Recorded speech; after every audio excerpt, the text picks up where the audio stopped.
Question करने वाले हैं भाई कि भाई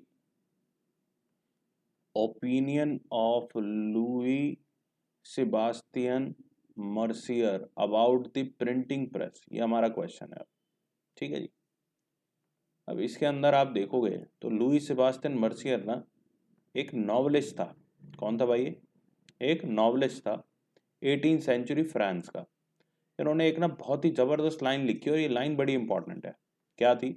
the printing press is the most powerful engine of progress and public opinion is the force that will sweep despotism away। आप इसका मीनिंग सर्च करना, रिलेटेड टू सैडनेस होगा। आप देखोगे कहते हैं कि प्रिंटिंग प्रेस एक मोस्ट पावरफुल इंजन है जो कि पब्लिक ओपिनियन, जिसके थ्रू पब्लिक ओपिनियन जैसा फोर्स वो हमारी जो प्रॉब्लम्स है, हमारी जो समस्याएं हैं उसको खत्म कर देगा। मर्सियर के नॉवेल्स के अंदर heroes are transformed by acts of reading जैसी लाइन लिखी है। कह रहे हैं हीरोज जो बनेंगे ना वो रीडिंग से बनेंगे। हीरोज जो ट्रांसफॉर्म होंगे वो रीडिंग से ट्रांसफॉर्म होंगे। आज हीरो सिंपली आप कहो तो सिर्फ जिसकी अच्छी बॉडी है, जिसको अच्छा एक्शन आता है वही नहीं होता। आज हम भाई आपकी वाइफ को टॉयलेट चाहिए और आपके घर में टॉयलेट नहीं है और उसके लिए आप लड़ रहे हो, तो ऐसे हीरोज भी आ रहे हैं। तो एक ट्रांसफॉर्मेशन आ रही है ना। तो सिमिलरली उस टाइम पे भी जो पुराने हीरोज रहे होंगे और हम कहें भगत सिंह जी जैसी और चंद्रशेखर आज़ाद जी जैसी ट्रांसफॉर्मेशन अगर हमें चाहिए थी तो उसके लिए किताबें बहुत ज़रूरी थी। तो वो अपने एरिया के हिसाब से बता रहे हैं, मैं आपको अपने एरिया के हिसाब से बता रहा हूँ। They develop books are lost in the world of books and become enlightened world of books आएगा यहाँ पे। यानी कि वो बुक्स को बहुत ज़्यादा चेरिश करते थे एंड खो जाते थे। ठीक है जी। और एनलाइटनमेंट के प्रोसेस में खो जाते थे, अपने आप को डेवलप कर रहे थे। तो नॉवेल्स के थ्रू लोग बड़े ही मतलब नॉवेल्स में लोग खो जाते थे, जैसे आजकल मूवीज के अंदर आप खो जाते हो, ऐसे लोग नॉवेल्स के अंदर खो जाते थे और एनलाइटन होते थे इस प्रोसेस में। Convinced of the power of the print in bringing enlightenment. ठीक है जी। एनलाइटनमेंट सबको पता क्या होता है? डेस्पोटिज्म के बेसिस को ही खत्म कर देना और एनलाइटनमेंट की मतलब एनलाइटनमेंट लेके आना। ठीक है। मर्सियर ने एक बात लिखी थी कि ट्रेम्बल यानी कि हिलेगा, therefore tyrants of the world. अब टायरेंट्स जो है ना, जो अपनी चलाते हैं, जो पावरफुल लोग अपनी चलाते हैं, अब उनके हिलने का समय आ चुका है। और किसके सामने ये शेक करेंगे? ट्रेम्बल मीन्स शेकिंग होता है। Tremble before the virtual writer. बात समझ में आ गई? What was the common conviction about books by the mid 18th century? एक कॉमन कन्विक्शन था बुक्स के बारे में कि it is a means of spreading progress and enlightenment. कि ये किसका मीन्स है?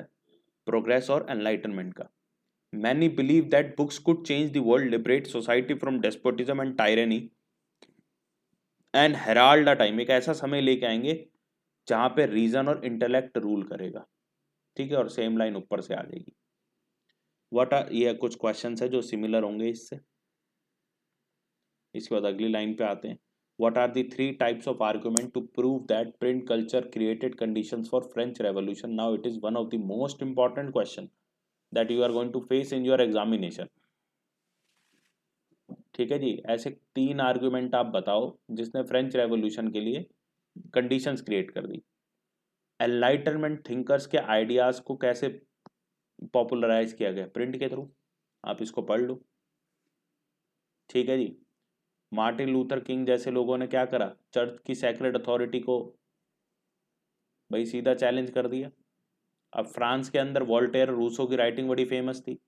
उन्होंने क्वेश्चन किया, क्रिटिकल और रैशनल क्वेश्चन किया। अब लोगों ने इन किताबों को नई आंखों से देखा, यानी कि एक नया व्यू उनके मन में आया। तो ये पॉइंट आपका पर्टिकुलरली फ्रांस से रिलेटेड है। वोल्टेयर एंड रूसो का नाम जरूर लिख के आना। Print created a new culture of dialogue and debate. Print के थ्रू क्या हुआ? लोग जो है डायलॉग और डिबेट करते थे और रीजन पे डायलॉग और डिबेट करते थे कि भाई रीजन क्या है इस पर्टिकुलर चीज के पीछे। बात की क्लैरिटी है? तो जब डिबेट होते हैं तो एग्जिस्टिंग आइडियाज और बिलीफ जो होते हैं वो खत्म हो जाते हैं। ठीक है जी। और एक नए आइडियाज और बिलीफ्स आते हैं। तभी फ्रेंच रेवोल्यूशन हुआ कि भाई किंग अपनी अपनी चलाता है। क्यों चलाता है भाई? हम किंग की गुलामी सहें तो क्यों सहें, ऐसे आइडियाज आ गए। राजा का बेटा राजा बनेगा, क्यों बनेगा भाई? मान लीजिए अगर वो इतना है ही नहीं तरीके का बंदा, या उसके अंदर इतनी एबिलिटीज ही नहीं है, तो वाई वो राजा बने? वो नहीं बनेगा राजा। तो ऐसी रीजनिंग बुक्स के थ्रू उनके अंदर इंस्टिल करी गई, लोगों के अंदर, वहाँ की पॉपुलेशन के अंदर, फ्रेंच पॉपुलेशन के अंदर।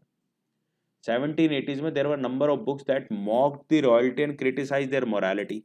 उन्होंने रॉयल्टी को मॉक किया कि भाई देखो ये बड़े लोग हैं। जैसे कि आज की डेट में आप देखते हो कि काफ़ी सरकारों के जो बड़े बड़े नेता हैं उनको मॉक किया जाता है कि भाई देखो अभी दिवाली पे हमें बम पटाखे नहीं छुड़ाने देते। अभी जो इंडिया ऑस्ट्रेलिया का वर्ल्ड कप हो रहा था तब जो पटाखे थे उनसे धुआं नहीं होता था। तो ये मॉकिंग चीज़ है ना, मतलब ये मजाक वाली चीज़ है। मतलब हम करें तो मतलब मान लेते हैं हम, चलो दिल्ली में रहते हैं, फरीदाबाद एनसीआर में रहते हैं, स्टिल अभी किसी नेता की अगर कोई रैली वगैरह होती है वहाँ पे खूब पटाखे बजते हैं, तब कोई पोल्यूशन नहीं होता। भाई दिवाली हमारा एक पर्टिकुलरली कहें तो एक हमारा सैक्रेड फेस्टिवल है, जिसको एक होली और एक दिवाली, जिसको हम बड़ी धूमधाम से बनाते हैं। और उसमें आप, ठीक है हम ये कहते हैं कि आप चाहते हो कि भाई पॉल्यूशन ना हो, तो आप एक छोटे से टाइम पीरियड यानी हाफ एन आवर आप और 1 घंटा और कुछ पटाखे, बहुत ज़्यादा धुआं करने वाले पटाखों को आप मत अलाउ करो, बट कुछ पटाखों को तो अलाउ करो। ठीक है ना, ये हमारा मतलब मन ही नहीं करता अब तो दिवाली बनाने का। तो ये सेम चीज़ आप देखो वहाँ पे भी वो करते थे, कार्टून्स और कैरिकेचर्स बनाते थे। किसके? मोनार्की के। कि मोनार्की तो मस्त जी रही है और गरीब लोग क्या कर रहे हैं, इमेंस हार्डशिप फेस कर रहे हैं, और वो लग्जूरियस लाइफ में। ठीक है जी। तो अब इसको पढ़ते गए लोग और हॉस्टाइल सेंटिमेंट उनके खिलाफ होते गए। किसके खिलाफ? किंग के खिलाफ, फ्रेंच रेवोल्यूशन में। होपफुली समझ में आ गया होगा।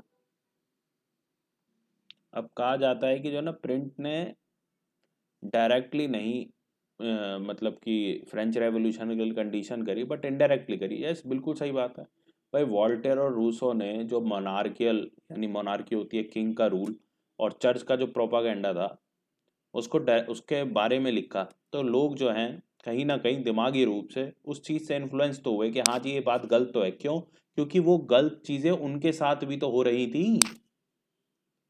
तो हम ये कह सकते हैं कि सब लोग अपनी चीज़ों को अपने वे से इंटरप्रेट कर रहे थे। कहीं ना कोई गलत चीज़ उनके साथ भी तो हो रही होगी। So print did not directly shape their minds, but it did open up the possibility of thinking it differently. ठीक है जी। इसके बाद जो है आपको एक वीडियो और बना के देंगे हम, मतलब अभी तो और इसमें बहुत सारी वीडियोस आनी है जिसके अंदर सिर्फ और सिर्फ इस चैप्टर के इंपॉर्टेंट क्वेश्चंस को डिस्कस किया जाएगा। ठीक है, अभी हम पूरा पूरा चैप्टर डिस्कस करेंगे, उसके बाद एक वीडियो रहेगी उसमें सिर्फ इंपॉर्टेंट क्वेश्चंस को किया जाएगा। इसके बाद आ जाता है एक और क्वेश्चन कि how did print culture influence women, children and workers in the 19th century in Europe. कि प्रिंट कल्चर ने कैसे वुमेन, चिल्ड्रन और वर्कर्स को 19th सेंचुरी इन यूरोप में इन्फ्लुएंस किया। तो आप देखोगे as primary education become compulsory in the late 19th century. Children तो भाई एक इंपॉर्टेंट कैटेगरी ऑफ रीडर्स थे ही, टेक्स्ट बुक्स तो बनती ही थी, साथ ही साथ चिल्ड्रन प्रेस बनी जो कि चिल्ड्रंस के लिए ही लिटरेचर लिखती थी। 1857 में ये सेटअप हुई। These press published new works as well as old fairy tales and folk tales। पुरानी कहानियां भी लिखा करते थे। वुमेन भी एक इंपॉर्टेंट रीडर बन गए, इनके लिए पेनी मैगजीन्स बनी। ठीक है जी। मैनुअल्स बने, teaching proper behaviour and housekeeping. Proper behaviour and housekeeping, घर में कैसे रहें और खाना कैसे बनाएं, ऐसी कुछ मैनुअल्स बनी होंगी। ठीक है। When novels began to be written in the 19th century, तो आप देखते हो कि कुछ वुमेन नॉवलिस्ट हैं जो बेस्ट नोन है आज भी, जैसे कि Bronte sister, Jane Austen, George Eliot. इनकी राइटिंग्स आज भी हम पढ़ते हैं। तो नई टाइप ऑफ वुमेन बनने लगी। देखो यहाँ पे teaching proper behaviour and house keeping सिखा रहे थे, यहाँ पे वुमेन को एक नया टाइप का बनाया जो कि पर्सन विद विल होती है, स्ट्रेंथ है उनके पास, वो जो चाहे वो कर सकती हैं, उनके पास भी सोचने की शक्ति है, उनको भी सोचने का हक है। ये प्रिंट कल्चर ने इन्फ्लुएंस करी ये बात। इसके बाद in the 19th century lending libraries बन गई इंग्लैंड के अंदर। White collar workers, artisan, lower middle class सब लोग वहाँ पे जाते और अपना लाइब्रेरी से किताबें इशू करा के पढ़ते। Self educated working class people wrote for themselves, अपने लिए लिखते। ठीक है जी, अपनी सेल्फ इम्प्रूवमेंट, सेल्फ एक्सप्रेशन, अपनी बातों को लिखते, अपने ट्रैक्ट्स, अपनी पॉलिटिकल ट्रैक्ट्स, ऑटोबायोग्राफीज काफ़ी नंबर में दिखाई दी। ठीक है जी, इसके बाद जो अगला क्वेश्चन है वो भी आप खुद कर सकते हो, इसको ज़रूर आप पढ़ेंगे। ठीक है जी, तो ये क्वेश्चन खुद करना है आपने। क्वेश्चन नंबर 27 बिल्कुल सिंपल है। इसके बाद हम अगला क्वेश्चन कराएंगे।